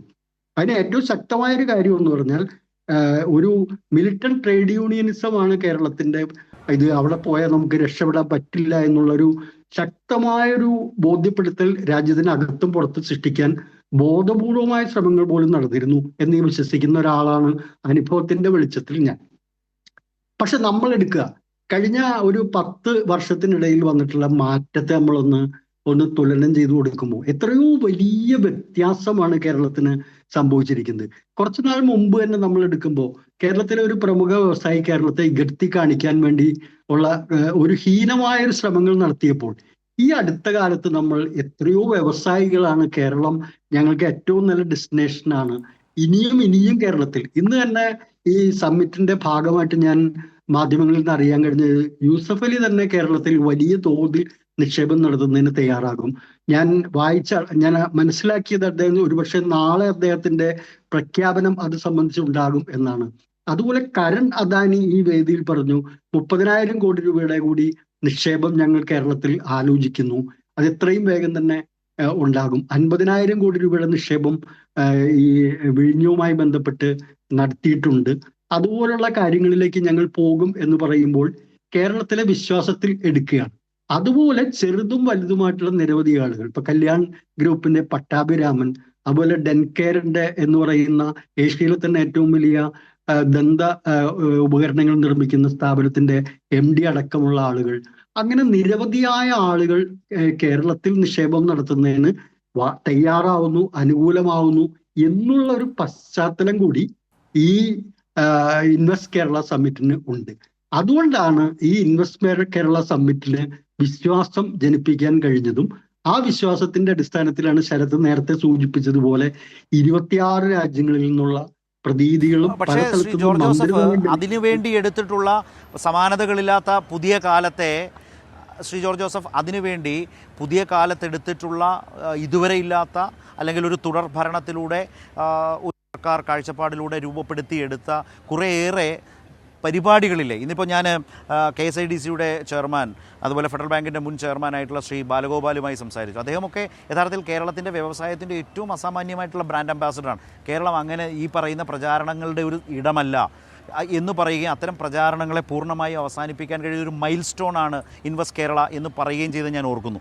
അപ്പോൾ ഞാൻ പറഞ്ഞു വന്നത്, അപ്പോൾ ഈ ഒരു മാറ്റം വരുത്തുന്ന നിലയിലേക്ക് കേരളത്തിനകത്ത്, അതുപോലെ അദ്ദേഹം പറഞ്ഞ ലോകമെമ്പാടും നമ്മുടെ വ്യവസായ വകുപ്പ് സഞ്ചരിച്ചു, ലോകമെമ്പാടും സഞ്ചരിച്ചു, രാജ്യങ്ങളിൽ സഞ്ചരിച്ചു, ബിസിനസ് മീറ്റുകൾ സംഘടിപ്പിച്ചു, പല തരത്തിൽ ആളുകളുമായി എൻഗേജ് ചെയ്തു, അവരിൽ കോൺഫിഡൻസ് സൃഷ്ടിച്ചു. ഒപ്പം തന്നെ കേരളത്തിലേക്ക് വന്നാൽ സംരംഭകരെ വിശ്വാസത്തിലെടുക്കാൻ കഴിയും വിധം പഴയകാലത്തെ നിയമങ്ങളിൽ ശക്തമായ നിയമനിർമ്മാണം നടത്തി. ഞാൻ നേരത്തെ റവന്യൂ മന്ത്രിയുമായി സംസാരിച്ചപ്പോൾ അത് പറഞ്ഞു. അപ്പോൾ ഈ തരത്തിലുള്ള കുറേ പ്രവർത്തനങ്ങൾ ആണോ യഥാർത്ഥത്തിൽ മുൻകാലങ്ങളിൽ കണ്ടതിൽ നിന്ന് ഭിന്നമായി ഈ ഉച്ചകോടിയെ, നിക്ഷേപ ഉച്ചകോടിയെ സവിശേഷമാക്കുന്നത്? Shri George Joseph. തീർച്ചയായിട്ടും അത് നമുക്ക് ഇത്തരത്തിലുള്ള ഇത്തരത്തിലുള്ള സംഭവം തനിയെ ഉണ്ടാവുന്ന ഒരു കാര്യമല്ല. ഒരു സുപ്രഭാതത്തിൽ കേരളത്തെക്കുറിച്ചുള്ള പ്രതിച്ഛായ മാറി അത് തനിയെ അങ്ങോട്ട് ഉണ്ടാവുന്നതല്ല. തീർച്ചയായിട്ടും ശരത്ത് സൂചിപ്പിച്ചതുപോലെ വലിയ തോതിലുള്ള ഒരു എഫർട്ട് അത് എടുത്തതിന്റെ ഫലമായിട്ടാണ് KSIDC ആയാലും അതുപോലെ തന്നെ വ്യവസായ വകുപ്പും ധനകാര്യ വകുപ്പും മറ്റെല്ലാ വകുപ്പുകളും എല്ലാം കോർഡിനേറ്റ് ചെയ്തിട്ടുള്ള ഒരു എഫർട്ട് കേരളത്തിനകത്തും പുറത്തും വിദേശത്തും ഒക്കെ എടുത്തിട്ടുള്ളതിന്റെ ഫലമായിട്ട് തന്നെയാണ് ഈ ഒരു സ്ഥിതിയിലേക്ക് കാര്യങ്ങൾ. അപ്പോൾ എഫർട്ട് എന്ന് പറയുന്നത് ചില്ലറ എഫർട്ട് അല്ല. ഇപ്പോ നമ്മൾ പറഞ്ഞ 28ാം സ്ഥാനത്ത് നിന്ന് ആദ്യം 15ാം സ്ഥാനത്തേക്ക് സ്ഥാനം എന്ന് പറയുന്നത് ഇപ്പൊ നമ്മൾ പറയുന്നില്ല, ആ ഒരു ലെവലിലേക്ക് ഈസ് ഓഫ് ഡൂയിങ് ബിസിനസിന്റെ കാര്യത്തിൽ വന്നു. അത് വീണ്ടും 1-2 വർഷം കൊണ്ട് 1ാം സ്ഥാനത്തേക്ക് തന്നെ വരുന്നു. 1ാം സ്ഥാനം എന്ന് പറയുന്നത് നമ്മൾ ഈ പറയുന്ന 9 പാരാമീറ്ററുകളിൽ മാക്സിമം മാർക്ക്, ഏറ്റവും ഉയർന്ന മാർക്ക് നേടിയിരിക്കുന്നു. അപ്പൊ അത് തന്നെയാണ് നമ്മൾ 1ാം സ്ഥാനം എന്ന് പറയുന്നത്. ഇനി അങ്ങനെ നമ്മൾ 1ാം സ്ഥാനം എന്ന് പറയുന്നതിന് സാങ്കേതികമായിട്ടുള്ളൊരു ഇതുണ്ടെങ്കിൽ അത് നമുക്ക് മാറ്റാം. പക്ഷെ ടോപ്പ് അച്ചീവർ എന്ന് പറയുമ്പോൾ അത് കേരളം തന്നെയാണ്. അപ്പൊ ആ ടോപ്പ് അച്ചീവർ ആവുന്നതിന് നമ്മുടെ അഡ്മിനിസ്ട്രേഷൻ സിസ്റ്റത്തിലും. ഞാൻ ശ്രീ ജോർജ് ജോസഫ് ഒരു കാര്യം കൂടി, വൈകുന്നേരം ഈ വിഷയം മന്ത്രി രാജീവുമായി സംസാരിച്ചപ്പോൾ അദ്ദേഹം പറഞ്ഞ ഒരു കാര്യമുണ്ട് ശ്രീ ജോർജ് ജോസഫ്. അതായത് ഇപ്പോൾ നേരത്തെ ശ്രീ MJ ചന്ദ്രൻ പറഞ്ഞതുപോലെ ഇപ്പോൾ SLC പരീക്ഷയ്ക്ക് പണ്ട് റാങ്കായിരുന്നു, പിന്നീട് അത് ഗ്രേഡിംഗ് സിസ്റ്റത്തിലേക്ക് മാറി. അപ്പോൾ മന്ത്രി പറയുകയാണ്, ഇപ്പോൾ എനിക്ക് 9 വിഷയങ്ങളിൽ A+ ഉണ്ട്. ഇപ്പോൾ തൊട്ടടുത്ത ആളിനോട് പറഞ്ഞു, നിങ്ങൾക്കുള്ളത് 5 വിഷയങ്ങളിലാണ് A+ ഉള്ളത്. ആരാണ്? ഇതല്ലേ താരതമ്യം? അങ്ങനെ താങ്കൾ ശരിയായി പറഞ്ഞ 9 പാരാമീറ്റർ, അതാണ് ഇതിൻ്റെ മാക്സിമം പാരാമീറ്റേഴ്സ്. ആ 9 പാരാമീറ്ററുകൾ കേന്ദ്ര ധനകാര്യ മന്ത്രാലയം വിലയിരുത്തുമ്പോൾ ആ 9 പാരാമീറ്റേഴ്സിലും ടോപ്പ് അച്ചീവർ ആയിട്ടുള്ളത് കേരളം. അതിന് താഴോട്ടുള്ള വേറെ സ്റ്റെപ്സ് ഉണ്ട്, അതിൽ മറ്റ് സംസ്ഥാനങ്ങൾ വരുന്നു. അപ്പോൾ ഈ 9 ഘടകങ്ങളിലും മികവ് മാർക്ക് നേടിയ, ഏറ്റവും അധികം മാർക്ക് നേടിയ ആളല്ലെങ്കിൽ പിന്നെ ആരാണ് ടോപ്പ് അച്ചീവർ എന്നൊരു പ്രശ്നമുണ്ട്. ഏതാണ്ട് ഇങ്ങനെയല്ലേ ഇതിനെ മനസ്സിലാക്കേണ്ടത് ശ്രീ ജോർജ് ജോസഫ്? അല്ല, തീർച്ചയായിട്ടും അത് തന്നെയാണ്. നമ്മൾ ഈ പറഞ്ഞ പോലെ നമ്മൾ പഠിക്കുന്ന കാലത്ത് ഫസ്റ്റ് റാങ്ക്, സെക്കൻഡ് റാങ്ക് എന്ന് മാർക്ക് കൃത്യമായിട്ട് 600-ൽ ഇത്ര എന്ന് പറഞ്ഞുകൊണ്ട് ഒരു വ്യക്തിയുടെ പേര് വരും. പക്ഷെ ഇന്ന് നമുക്ക് അങ്ങനെയല്ല. ഫുൾ A+ കിട്ടിയ ആളെന്ന് പറഞ്ഞാൽ നമുക്കറിയാം അയാളുടെ അച്ചീവ്മെന്റ് 90% മുകളിലാണ്, 95%-നോട് അത് അടുത്ത് വരുന്നത്, അല്ലാണ്ട് ഏതാണ്ട് 100% അടുത്ത് തന്നെയാണ്. അപ്പോൾ ഈ 9 വിഷയങ്ങളിൽ എന്ന് പറയുന്നത് തന്നെയാണ് 9 പാരാമീറ്റർ എന്ന് പറയുന്നത്. ആ 9 പാരാമീറ്ററുകളിലും ടോപ്പ് അച്ചീവറായ ആൾ ആ ഗ്രേഡിങ്ങിൽ മുന്നിൽ നിൽക്കുന്നു എന്നുള്ള കാര്യത്തിൽ ഒരു തർക്കവുമില്ല. അത് തന്നെയാണ് പറഞ്ഞത്. അത് തർക്ക വിഷയമാണെങ്കിൽ നമുക്ക് ടോപ്പ് അച്ചീവർ എന്ന് തന്നെ പ്രയോഗിക്കാം. ഇനി 1ാം റാങ്ക് എന്നുള്ള ഇതിലേക്ക് വരുന്നില്ല. പക്ഷെ ഈസ് ഓഫ് ഡൂയിങ് ബിസിനസ് എന്ന് പറയുന്ന സംവിധാനം ഇല്ല എന്ന് പോലും പ്രചരിപ്പിക്കാൻ ചില മാധ്യമങ്ങൾ ശ്രമിക്കുന്നത് കണ്ടു. ഇത് ലോകവ്യാപകമായിട്ടുള്ളൊരു റേറ്റിംഗ് ആണ്, ഒരു താരതമ്യമാണ് ഈസ് ഓഫ് ഡൂയിങ്. ഇപ്പൊ ഹാപ്പിനെസ് ഇൻഡെക്സ് എന്ന് പറയുന്ന ഒരു ഇൻഡെക്സ് ഉണ്ട്. ലോകത്തെ ഏത് രാജ്യമാണ് ഏറ്റവും ഹാപ്പിനെസ് എന്ന് അത് ഗ്രേഡ് ചെയ്യുന്നു, അത് ആ രാജ്യം എന്ന് പറഞ്ഞാൽ എല്ലാ കാര്യങ്ങളിലും വളരെ ഹാപ്പി ആയിട്ടിരിക്കുന്ന ഒരു രാജ്യം എന്നല്ല അർത്ഥം. പക്ഷെ ചില സൂചകങ്ങൾ വെച്ച് നോക്കുമ്പോൾ ഇന്നിന്ന കാര്യങ്ങൾ മാനവ ജീവിതത്തിന് ഹാപ്പി ആയിട്ടിരിക്കുന്നതിന് ഇന്നിന്ന കാര്യങ്ങൾ വേണം, ആ ഇൻഡെക്സുകളിൽ മുകളിൽ നിൽക്കുന്നു എന്നാണ് ഹാപ്പിനെസ് ഇൻഡെക്സ് സൂചിപ്പിക്കുന്നത്. അത് തന്നെയാണ് ഇവിടെയും ഈ നമ്മളെ 9 പാരാമീറ്ററുകളിൽ 1ാം സ്ഥാനത്ത് നിൽക്കുന്നു. അതുകൊണ്ട് അതിനു വേണ്ടിയൊക്കെ ശരത്ത് പറഞ്ഞിട്ടുള്ള എന്ന് പറയുന്നത് നിസ്സാരമായിട്ടുള്ള എഫർട്ട് അല്ല. തീർച്ചയായിട്ടും ഭയങ്കര വലിയ ഇതിനു മുമ്പ് എന്റെ ഓർമ്മയിൽ ഇങ്ങനെ ഇതിനെ ഒരു ഏറെക്കുറെ തത്തുല്യമായി നിൽക്കുന്ന ഒരു കാര്യം എന്ന് പറഞ്ഞാൽ ഗുജറാത്ത് തന്നെയാണ്. ഗുജറാത്തിലെ വൈബ്രന്റ് ഗുജറാത്ത് എന്ന് പറയുന്ന ഒരു സംഭവം കുറച്ചുനാൾ വർഷങ്ങൾക്ക് മുമ്പ് ഉണ്ടായിരുന്നു. അപ്പൊ അതിനേക്കാളെല്ലാം വലിയ തോതിൽ ആളുകളെ ആകർഷിക്കാൻ കഴിഞ്ഞിട്ടുള്ള ഒരു ഇന്ത്യയിലെ ഒരു സംസ്ഥാനത്തിന് എനിക്ക് തോന്നുന്നു ഈ ഇൻവെസ്റ്റേഴ്സ് മീറ്റ് പോലുള്ള സംവിധാനം നടപ്പാക്കാൻ കഴിഞ്ഞിട്ടില്ല എന്നാണ് എൻ്റെ ഒരു പത്രപ്രവർത്തന അനുഭവത്തിൽ, മാധ്യമപ്രവർത്തനത്തിന്റെയും ധനകാര്യ രംഗത്തുള്ള ഇടപെടലിന്റെ അനുഭവത്തിൽ എനിക്ക് ബോധ്യമാകുന്നത് ഇതൊരു പുതിയ അനുഭവം തന്നെയാണ്. കാരണം ഇത്രയും ആളുകളെ പ്ലാറ്റ്ഫോമിൽ ഞാൻ വരാം സാർ, താങ്കളിലേക്ക് വരാം. നമുക്ക് ഈ സമയത്തിനകത്ത് ഈ ചർച്ച ഒന്ന് അവസാനിപ്പിച്ചെടുക്കേണ്ടത് കൂടിയുണ്ട്. ഒരു കാര്യം കൂടി ഞാൻ താങ്കളിലേക്ക് ഒരിക്കൽ കൂടി വരാം. ഇത് പറയുമ്പോൾ UAE-യുടെ ധനകാര്യമന്ത്രി ഇന്ന് പ്രസംഗിച്ചപ്പോൾ പറഞ്ഞൊരു കാര്യമുണ്ട്. അദ്ദേഹം 8 തവണ കേരളത്തിൽ വന്നു, അതിൽ 2 തവണ മാത്രമാണ് ഒഫീഷ്യൽ നേച്ചറിൽ വന്നതെന്നുള്ള മട്ടിൽ, അല്ലെങ്കിൽ രാജ്യത്ത് വന്നു. പക്ഷേ ബാക്കി സമയങ്ങളിലൊക്കെ കേരളത്തിലേക്ക് വന്നിട്ടുണ്ട്. കേരളത്തിൻ്റെ ടൂറിസത്തെ പ്രകീർത്തിച്ചാണ് അദ്ദേഹം സംസാരിച്ചത്. എന്ന് വെച്ചാൽ ഈ നിലയിലൊരു മാറ്റം കേരളത്തിന് സംഭവിക്കുമ്പോൾ ആ മാറ്റത്തിൻ്റെ പശ്ചാത്തലത്തിൽ ടൂറിസം രംഗത്തേക്ക് കൂടുതൽ നിക്ഷേപം വരുന്നതിന്, അതിനുള്ള ആളുകളുടെ, സംരംഭകരുടെ താല്പര്യം കൂടുതലായി വരുന്നതിന് ഒക്കെ ഒരു സാഹചര്യം, അങ്ങനെ ഏതാണ്ട് 22ഓളം കീ സെക്ടേഴ്സ് കണ്ടെത്തി വെച്ചിട്ടുണ്ട്, നമ്മൾ ജഡ്ജ് ചെയ്ത് വെച്ചിട്ടുണ്ട്. രാവിലെ ഞാനത് മന്ത്രി രാജീവിനോട് അത് ചോദിച്ചിട്ടുണ്ട്. 22ഓളം മേഖലകളാണ്. ആ മേഖലകളിലേക്കാണ് കൂടുതൽ നിക്ഷേപങ്ങൾ വരാൻ പോകുന്നത്. അതൊക്കെ ഏതാണെന്ന് നമ്മളപ്പോൾ ചോദിക്കുകയും ചെയ്തു, അദ്ദേഹം അത് പറയുകയും ചെയ്തിരുന്നു. അപ്പോൾ അങ്ങനെയുള്ളൊരു മാറ്റത്തിൻ്റെ വെട്ടിത്തിളക്കമുള്ള 1ാം ദിനത്തെക്കുറിച്ചാണ് നമ്മൾ സംസാരിച്ചുകൊണ്ടിരിക്കുന്നത്. ഷജീർ, ഇതിലൊരു പ്രധാനപ്പെട്ട കാര്യം നേരത്തെ ശ്രീ ജയചന്ദ്രൻ പറഞ്ഞ പോലെ പ്രതിപക്ഷ നേതാവിൻ്റെ കാര്യത്തിൽ സംഭവിച്ചത് ഒരു U-turn ആണ്. ആ U-turnനുസരിച്ച് അദ്ദേഹത്തെ വിലയിരുത്താൻ പക്ഷേ സമയവുമായിട്ടില്ല. പക്ഷേ ഇന്നത്തെ അദ്ദേഹത്തിൻ്റെ നിലപാട് വളരെ സ്വാഗതാർഹമാണ്. അവിടെയാണ് ഞാൻ ചോദിച്ചത്, കേരളത്തിന് ഇതുപോലെ വളരെ പ്രധാനപ്പെട്ട പല ആവശ്യങ്ങളും ഉണ്ടായിരുന്നു, കേന്ദ്രത്തിൽ നിന്നടക്കം വാങ്ങിച്ചെടുക്കാൻ. അതിനൊരു പൊതുസമരത്തിന് ഒന്നിച്ചു നിൽക്കാൻ വിളിച്ചപ്പോൾ ഒന്നും അദ്ദേഹം അതിന് തയ്യാറായിട്ടില്ല. ഇതിപ്പോൾ നിക്ഷേപകർ അവരെന്ത് വിചാരിക്കും എന്ന് കരുതുന്നത് കൊണ്ടാണോ എന്ന് വേണമെങ്കിൽ ദോഷൈക ദൃക്കുകൾക്ക് കാണാം, അല്ലെങ്കിൽ നിങ്ങളുടെ ശത്രുക്കൾക്ക് അങ്ങനെയൊക്കെ വേണമെങ്കിൽ കാണാം. പക്ഷേ അതിൽ കാര്യമൊന്നുമില്ല.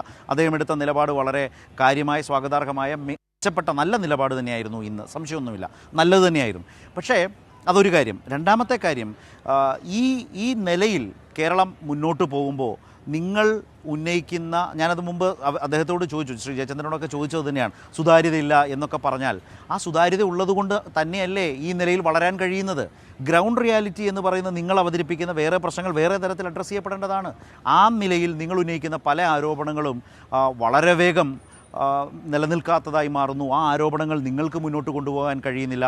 നിങ്ങൾ പറയുന്ന പലതും വസ്തുതാപരമായ പെശകുകളായി മാറുന്നു. ഇങ്ങനൊരു പ്രശ്നം കേരളത്തിലെ പ്രതിപക്ഷം നേരിടുന്നില്ലേ? ഒരിക്കലുമില്ല. ഇത് വീണ്ടും വീണ്ടും തെറ്റായ പ്രചരണങ്ങൾ നടത്തിക്കൊണ്ടിരിക്കുകയാണ്. ഇവിടെ യു ടേൺ സംഭവിച്ച പ്രതിപക്ഷ നേതാവിനല്ല, ശരിക്കും നിങ്ങൾക്കാണ്, ഈ സർക്കാരിനാണ് എന്നുള്ളതിൽ ഒരു തർക്കവുമില്ല. ഏറ്റവും അടുത്ത് എനിക്ക് കുറച്ച് സമയമുള്ളൂ, അതുകൊണ്ടാണ് ഞാൻ പെട്ടെന്ന് ഓടിച്ച് പറയാം. നമുക്കറിയാം സ്വകാര്യ വിദ്യാഭ്യാസം അല്ലെങ്കിൽ വിദ്യാഭ്യാസ മേഖലയിലെ സ്വകാര്യവൽക്കരണം അത് ഏറ്റവും വൈകി വന്ന വിവേകമാണ്. നിങ്ങൾക്കാണ് ഏറ്റവും വൈകി വിവേകം ഉണ്ടാകുന്നതും തിരിച്ചറിവ് ഉണ്ടാകുന്നത്. ഇപ്പം നിങ്ങൾക്കാണ് ശരിക്കും യു ടേൺ ഉണ്ടായത് എന്നുള്ളത് യാഥാർത്ഥ്യമായി നിങ്ങൾ മനസ്സിലാക്കണം. പല വികസന പദ്ധതികൾ കമ്പ്യൂട്ടർ വൽക്കരണം മുതൽ കേരളത്തിലുണ്ടായ മുഴുവൻ കാര്യത്തിലും എതിർപ്പ് നിന്നതും എല്ലാം കേരളത്തിലെ ഇടതുപക്ഷമാണ്. ഇപ്പോൾ നിങ്ങൾക്ക് യു ടേൺ ഉണ്ടായി, അത് സന്തോഷമാണ്. കേരളത്തിൻ്റെ പൊതുവായ നന്മയ്ക്ക് വേണ്ടി ആയതുകൊണ്ടാണ് പ്രതിപക്ഷം അങ്ങനെ നിലപാടെടുക്കുന്നത്. അതല്ലാതെ നിങ്ങൾ അഴിമതി ചെയ്യുന്നില്ല എന്നുള്ളതിന് ഒരർത്ഥവുമില്ല. കേരളം വലിയ ഈ പറയുന്ന മെച്ചപ്പെട്ട രീതിയാണ് എന്ന് പറയാനൊന്നും കഴിയില്ല. കാരണം സാമ്പത്തികമായി നോക്കുമ്പോൾ തന്നെ GDP-യുടെ നമുക്കറിയാം ഒരു സംസ്ഥാനങ്ങളിൽ ഇല്ലാത്ത രീതിയിൽ 36% ലോൺ എടുത്ത് കേരളം മുടിഞ്ഞു നിൽക്കുന്നത്. എല്ലാ ദിവസവും തെരുവിലൊക്കെ സമരങ്ങളൊക്കെ കൊണ്ട് ഞാൻ അതിലേക്ക് പോകാൻ സമയമില്ലാത്തതുകൊണ്ട് ഒരു വിലപ്പെട്ട 1-2 കാര്യം പറഞ്ഞ് ഞാൻ അവസാനിപ്പിക്കാൻ ആഗ്രഹിക്കുകയാണ്. നിരന്തരം നിങ്ങൾ പറഞ്ഞുകൊണ്ടിരിക്കുന്ന ഒരു കാര്യമെന്ന് പറയുന്നത് ഇവിടെ കേരളം 1ാമത്തെ അവാർഡ് നേടി ഈസ് ഓഫ് ഡൂയിങ് ബിസിനസ്. അത് ഞങ്ങൾ പറഞ്ഞല്ല, വ്യവസായ മന്ത്രി അതുപോലെ തന്നെ CPM ഹാൻഡിൽ പറഞ്ഞുകൊണ്ടിരുന്നതാണ്. ഈസ് ഓഫ് ഡൂയിങ് ബിസിനസ്സിൽ കേരളം 1ാമത്തെ റാങ്ക് നേടി എന്ന് ആദ്യം നിങ്ങളാണ് പറഞ്ഞത്. പിന്നെയാണ് നിങ്ങൾ അച്ചീവ്മെൻറ്റിൻ്റെ റേറ്റ് വെച്ചത്, ടോപ്പ് റേറ്റ് ഒക്കെ പറയുന്നത്. അപ്പോൾ ഇവിടെ പീയൂഷ് ഗോയലിൻ്റെ കയ്യിൽ നിന്ന് ഇതുപോലെ അവാർഡ് മേടിച്ചു എന്ന് പറഞ്ഞത് നിങ്ങളാണ്. ഇപ്പോൾ അദ്ദേഹം തന്നെ തിരസ്കരിച്ചു. അങ്ങനെയൊന്നുമില്ല. കാരണം വേൾഡ് ബാങ്ക് പോലും ഞാൻ പറയട്ടെ, അത് തട്ടിക്കൂടുന്നതാണ്. ഒരുപാട്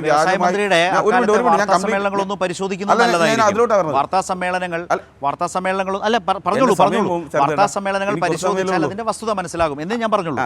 അദ്ദേഹം തന്നെ ഇന്ന് പറയുകയുണ്ടായി പ്രതികരണം. അപ്പോൾ പീയൂഷ് ഗോയൽ തന്നെ അങ്ങനെ ഒരു സാധനമില്ല എന്ന് പറഞ്ഞു.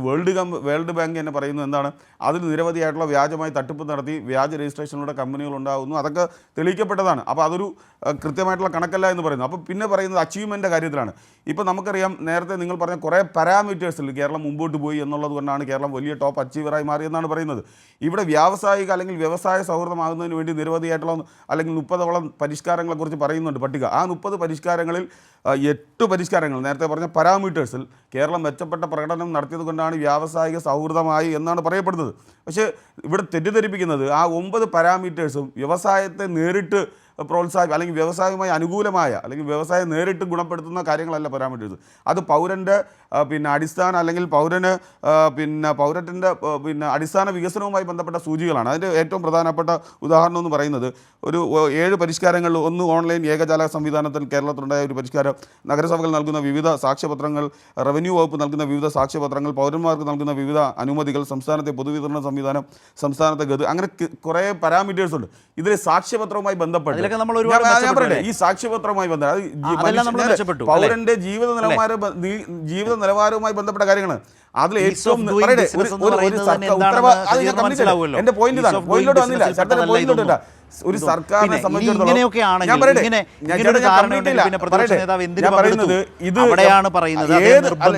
ഞാനൊന്ന് കംപ്ലീറ്റ് ചെയ്യട്ടെ, പ്ലീസ്. ഞാൻ ചോദിക്കട്ടെ, ഈ പരിഷ്കാരങ്ങൾ എപ്പോഴാണ് മാറ്റം തുടങ്ങിയത്? അത് ഉമ്മൻചാണ്ടി സർക്കാരിന്റെ കാലഘട്ടത്തിൽ നിങ്ങൾക്ക് വിധവാ പെൻഷൻ മേടിക്കുന്ന ഒരു സാഹചര്യം ഉണ്ടായി. അവിടെ വലിയ സങ്കീർണമായ നടപടിക്രമങ്ങളിലൂടെ പോകേണ്ട ഒരു സാഹചര്യം വന്നപ്പോൾ ഉമ്മൻചാണ്ടി തീരുമാനമെടുത്താണ്ടാണ് ആ വിധവ സ്വന്തം സാക്ഷ്യപത്രം നൽകിയാൽ അദ്ദേഹത്തിന് അവർക്ക് പെൻഷൻ കൊടുക്കാം. നടപടിക്രമങ്ങൾ ലഘൂകരിക്കുന്ന പൗരന്റെ ജീവിത നിലവാരം മെച്ചപ്പെടുത്തുന്നതിലേക്ക് അത്തരത്തിലുള്ള പരിഷ്കാരങ്ങൾ കൂടുതൽ മികവോടെ പിണറായി സർക്കാർ കൊണ്ടുപോയി സമ്മതിക്കുകയാണ്. ബാക്കി മറ്റു പല സർക്കാരിന്റെ ഭരണം 2016 അവസാനിച്ചു. അത് മികവാണെന്ന് നിങ്ങൾ പറയുന്നു. ആ മികവിനെ അതിലും മികവോടെ അടുത്ത 10 വർഷക്കാലം കൊണ്ടുപോയി എന്നല്ലേ നിങ്ങൾ സമ്മതിക്കുന്നത് ഷജീർ? ഞാൻ പറയട്ടെ, ഇത് ശരിയല്ല. അപ്പോൾ നിങ്ങൾ ആദ്യം പറഞ്ഞത് തമ്മിൽ പൊരുത്തമില്ലാതാകും. ഞാൻ പറയുന്നത് ബന്ധമുണ്ടെങ്കിലും ഞാൻ പറയുന്നത് എങ്ങനെ ശരിയാകാതിരിക്കും? നമ്മൾ തമ്മിൽ സംസാരിക്കണം. നിങ്ങൾ പറയുന്നതിൽ നിന്ന് പരസ്പര വിരുദ്ധമായി തോന്നുന്ന കാര്യങ്ങൾ നിങ്ങളോട് തന്നെയാണ് ചോദിക്കുന്നത്, വേറെ ആരോടുമല്ല. നിരവധിയായിട്ടുള്ള പൊതുപരിപാടികളിലൂടെ അത് കഴിഞ്ഞുള്ള 10 വർഷം മികച്ചതാണെന്നല്ലേ നിങ്ങൾ പറയുന്നത്? നമുക്കറിയാം, അക്ഷയ കേന്ദ്രങ്ങൾ തുടങ്ങി നിരവധി ഇതിന് ആൻസർ ചെയ്യേണ്ടതാണ് നിങ്ങൾ. ഞാൻ പറയട്ടെ,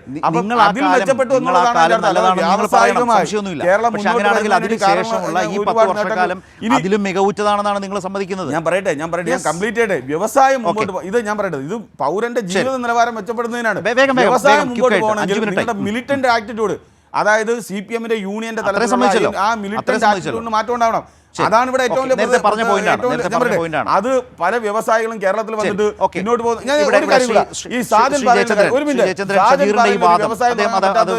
കാരണം എന്താണ്? പഞ്ചായത്ത് അനുമതി കൊടുക്കാത്തതുകൊണ്ടാണ്. ഇപ്പോൾ ഒയാസിസ് എന്ന് പറയുന്ന ബ്രൂവറി കമ്പനി കേരളത്തിൽ വരുമ്പോൾ പഞ്ചായത്തിന്റെ അനുമതി പോലും വേണ്ട. ഇത് ഈ ഇരട്ടത്താപ്പാണ് പ്രശ്നം. സാജൻ പാറയിൽ ഒരു ഓഡിറ്റോറിയം തുടങ്ങാൻ വന്നപ്പോൾ നിങ്ങൾ എന്താണ് പറയുന്നത്? പഞ്ചായത്തിന് അനുമതി വേണമെന്ന് പറയുന്നു. ബ്ലൂവറി എന്ന് പറയുന്ന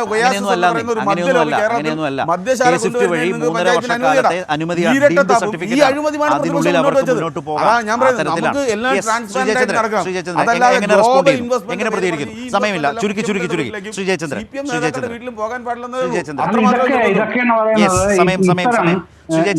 അതുകൊണ്ടാണ് പറഞ്ഞത് ശരത്തെ, ഈ ചർച്ചയിൽ യൂട്ടേൺ എന്ന് പറഞ്ഞത് ബോധപൂർവം പറഞ്ഞതാണ്. ബോധപൂർവം പറഞ്ഞതാണ് യൂട്ടേൺ എന്നുള്ളത്. കാരണം ഇതാണ് മനോഭാവം. ഷജീർ പറയുന്നത് തന്നെയാണ് മനോഭാവം. ഇതിന്റെ ഈ പറയുന്നതുമായിട്ട് എന്തെങ്കിലും വസ്തുതകളുമായിട്ട് എവിടെയെങ്കിലും ഒരു ബന്ധമുണ്ടോ? ഞാൻ ഒരുപാട് കാര്യങ്ങളിലേക്ക് പോയാൽ സമയമൊന്നുമില്ല. പക്ഷെ ഒരു കാര്യം സൂചിപ്പിക്കുക മാത്രം ചെയ്യാം. എമർജിങ് കേരള എന്ന് പറഞ്ഞൊരു സംഗതി നടന്നല്ലോ ഉമ്മൻചാണ്ടി സർക്കാരിന്റെ കാലത്ത് 2013.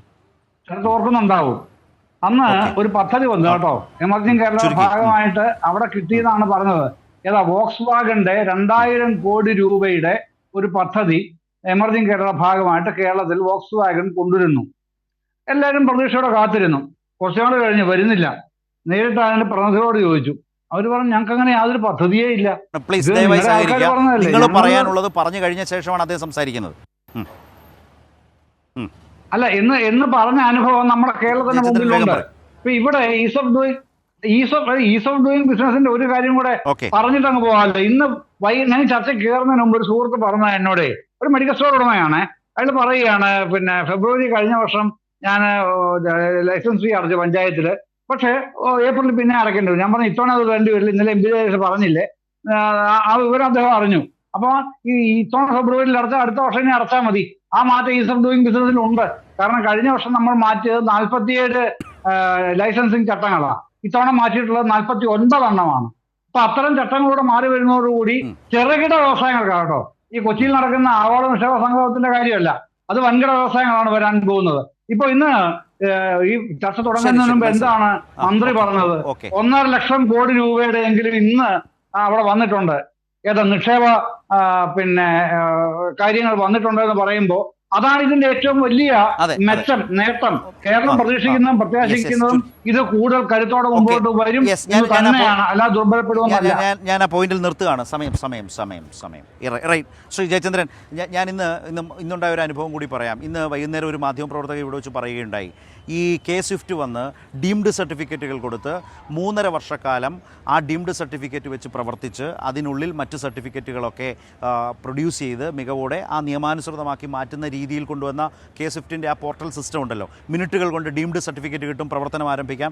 ആ പ്രവർത്തിച്ച് ആ മൂലധനം ഇറക്കി അതിൽ നിന്ന് വരുമാനം ഉണ്ടാക്കി, ആ വരുമാനം ഉണ്ടാക്കിക്കൊണ്ട് തന്നെ നടപടികളിലേക്ക് പോകാം. ആ രീതിയിൽ വന്ന മാറ്റം ചെറുകിട വ്യവസായങ്ങൾക്ക്, ചെറുകിടക്കാർക്ക് വലിയ സഹായമായി എന്നൊരു മാധ്യമപ്രവർത്തക സാന്ദർഭികമായി ഞങ്ങൾ സംസാരിച്ച ഘട്ടത്തിൽ പറഞ്ഞത് ഞാൻ സാന്ദർഭികമായി പറഞ്ഞു എന്ന് മാത്രം.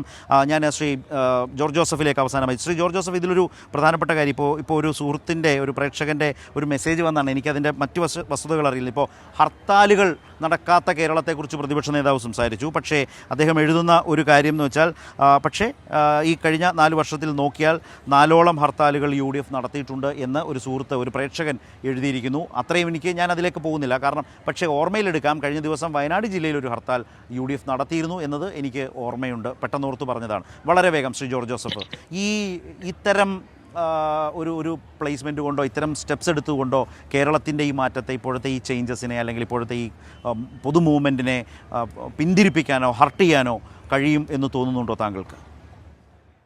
ഇല്ല, ഒരിക്കലും കഴിയില്ല. കാരണം എന്താ വെച്ചിട്ടുണ്ടെങ്കിൽ ഇത് ശരത്തെ, ഇതിനകത്ത് നമ്മൾ കാണേണ്ട കാര്യം എന്താ വെച്ചാൽ, കേരളത്തിന് ഏറ്റവും അനുയോജ്യമായിട്ടുള്ള ഒരു സാമ്പത്തിക വികസന തന്ത്രമാണ് സർക്കാർ കരിപ്പിടിപ്പിച്ചിരിക്കുന്നത്. കാരണം എന്താ വെച്ചാൽ നമുക്ക് ബ്രിക്ക് ആൻഡ് മോട്ടോർ വ്യവസായങ്ങളെ സംബന്ധിച്ച് നമുക്ക് സാധിക്കില്ല. പക്ഷെ ലോകത്ത് ഇപ്പൊ ഈ നമ്മുടെ ഈ സംഗമത്തിന്റെ തന്നെ ഏറ്റവും വലിയ പ്രധാനപ്പെട്ട കാര്യം, പഴയ കാലത്ത് നമ്മൾ ചിന്തിക്കുന്ന ഒരു കാര്യം എന്ന് വെച്ചാൽ ക്യാപിറ്റൽ വരിക, ഇൻവെസ്റ്റ്മെന്റ് ഉണ്ടാവുക, അതിൽ പണം എത്തുക എന്നുള്ളതാണ്. പക്ഷെ ഇനി അങ്ങോട്ട് പണം എത്തിയത് കൊണ്ട് മാത്രം കാര്യമില്ല. നമുക്ക് ഒരു വിജ്ഞാനത്തിന്റെ നോളജിന്റെ ഒരു വിസ്ഫോടനം നടക്കുന്ന ഒരു കാലമാണ്. അതുകൊണ്ട് ടെക്നോളജി കൂടി നമുക്ക് ഉണ്ടായിക്കൊണ്ടിരിക്കുന്നു, AI പോലുള്ള സാങ്കേതിക. അപ്പോൾ ആ റൂട്ടിലൂടെ കൂടി കാര്യങ്ങൾ വരുന്ന ഒരു സിസ്റ്റത്തിലേക്കാണ് ഈ നോളജ് ഇക്കോണമിയും അതുപോലെ ടെക്നോളജി ഓറിയന്റഡ് ആയിട്ടുള്ള കാര്യങ്ങളിലേക്കും ബ്രിക്ക് ആൻഡ് മോട്ടോർ വ്യവസായങ്ങളിൽ നിന്ന് മാറി ചിന്തിച്ചുകൊണ്ട് ആധുനിക കാലഘട്ടത്തിന് പുതിയ ലോകത്തിന് അനുയോജ്യമായിട്ടുള്ള തന്ത്രങ്ങളിലേക്ക് കേരളം മാറുന്നു എന്നുള്ളതാണ് ഇതിന്റെ ഏറ്റവും സവിശേഷമായ പ്രത്യേകത. അതുകൊണ്ട് തീർച്ചയായിട്ടും അവിടെ നമ്മൾ ഈ പറഞ്ഞ രീതിയിലുള്ള വലിയ മാറ്റം കേരളത്തിലെ പുതിയ തലമുറയ്ക്ക് ഏറ്റവും ഗുണം ചെയ്യുന്ന ഒരു കാര്യമാണ്. ഗവൺമെന്റ് എൻവിസേജ് ചെയ്യുന്ന ഇങ്ങോട്ടേക്കുള്ള തിരിച്ചുവരവ്, ആളുകളുടെ നമുക്ക് ഒരു ഇത് ഈ റിട്ടേൺ വിദേശത്തു നിന്നുള്ള ഒരു മടക്കം തന്നെ ഉണ്ടാകുന്ന ഒരു സാഹചര്യം നമുക്ക് മുൻകൂട്ടി കാണേണ്ടി വരുന്ന ഒരു സാഹചര്യം അതാണ്. അതുകൊണ്ട് ടെക്നോളജി ഓറിയന്റഡ് ആയിട്ടും നോളജ് ബേസ്ഡ് ആയിട്ടുള്ള ഒരു വൈജ്ഞാനിക സമ്പദ് വ്യവസ്ഥയിലേക്കും കേരളീയ സമൂഹം മാറുന്നു എന്നുള്ള ഒരു പശ്ചാത്തലം കൂടി ഇതിനുണ്ട്. അതുകൊണ്ട് വെറുതെ 1.5 ലക്ഷം കോടി രൂപയുടെ ക്യാപിറ്റൽ ഇൻവെസ്റ്റ്മെന്റ് എന്ന് പറയുന്നിടത്ത് മാത്രമല്ല അതിന്റെ പ്രാധാന്യം. അത് തീർച്ചയായിട്ടും വലിയൊരു പ്രാധാന്യമാണ്. തീർച്ചയായിട്ടും ആ ഇൻവെസ്റ്റ്മെന്റ് വരുമ്പോൾ താഴെ തലങ്ങളിലേക്ക് അത് ഡിപ്റ്റ് ചെയ്യും.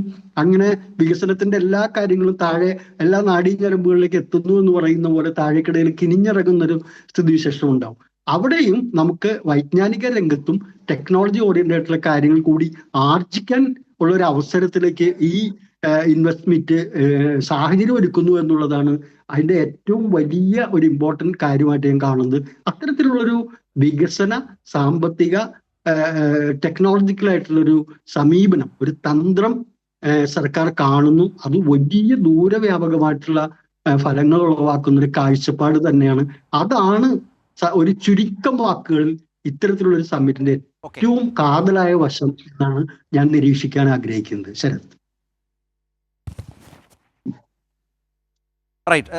നമ്മുടെ സമയം ഇപ്പോൾ 9 മണിക്ക് അവസാനിപ്പിക്കേണ്ടതാണ്. 9:02. ഞാനത് വേഗത്തിലൊന്ന് നിർത്തുന്നു, കാരണം 9 PM കടക്കണം. ഏതായാലും വെട്ടിത്തിളക്കത്തോടെ കേരളം അല്ലെങ്കിൽ ഒന്നാം ദിനം എന്ന് പറയുന്നത് അക്ഷരാർത്ഥത്തിൽ ശരിയാണ്. കാരണം ആ നിലയിൽ കേരളത്തിൻ്റെ ഒരു പൊതുമാറ്റത്തെ അത്രമേൽ റിഫ്ലക്റ്റ് ചെയ്ത ഈ സമ്മിറ്റിൻ്റെ ഉച്ചകോടിയുടെ ഒന്നാം ദിനമായിരുന്നു. അത്ര വലിയ നിക്ഷേപ വാഗ്ദാനങ്ങളൊക്കെ വന്നിട്ടുണ്ട്. നാളെ വൈകുന്നേരം ആകുമ്പോൾ വ്യവസായ മന്ത്രി കഴിഞ്ഞ ദിവസം മാധ്യമപ്രവർത്തകരോട് പറഞ്ഞല്ലോ, വളരെ റിയലിസ്റ്റിക്കായി നിങ്ങളൊക്കെ പ്രതീക്ഷിക്കുന്ന വിധത്തിലുള്ള തലക്കെട്ടുകൾ, ആ നിലയിൽ തന്നെയുള്ള നിക്ഷേപ സാധ്യതകളും അല്ലെങ്കിൽ നിക്ഷേപങ്ങളും അതിൻ്റെ അനിവാര്യമായിട്ടുള്ള മറ്റ് നടപടികളും ഒക്കെ വിശദീകരിക്കുന്ന സാഹചര്യം ഈ 2-ാം ദിവസം, നാളെ സമാപന ദിവസം ഉണ്ടാകും എന്ന് പറഞ്ഞത് ശരിവെക്കുന്ന വിധത്തിലാണ് ഒന്നാം ദിവസം കഴിഞ്ഞിരിക്കുന്നത് എന്ന് പറയാൻ യാതൊരു മടിയും വേണ്ടതില്ല എന്നാണ് എനിക്കിവിടെ നിന്ന് തോന്നുന്നത്. വളരെയധികം നന്ദി ശ്രീ രാജൻ, അതുപോലെ ശ്രീ ജയചന്ദ്രൻ, അതുപോലെ തന്നെ ശ്രീ ജോർജ് ജോസഫ്, ശ്രീ നേമം ഷജീർ ഞങ്ങളോട് സഹകരിച്ചതിന് ന്യൂസ് ആൻഡ് വ്യൂസ് അവസാനിക്കുന്നു.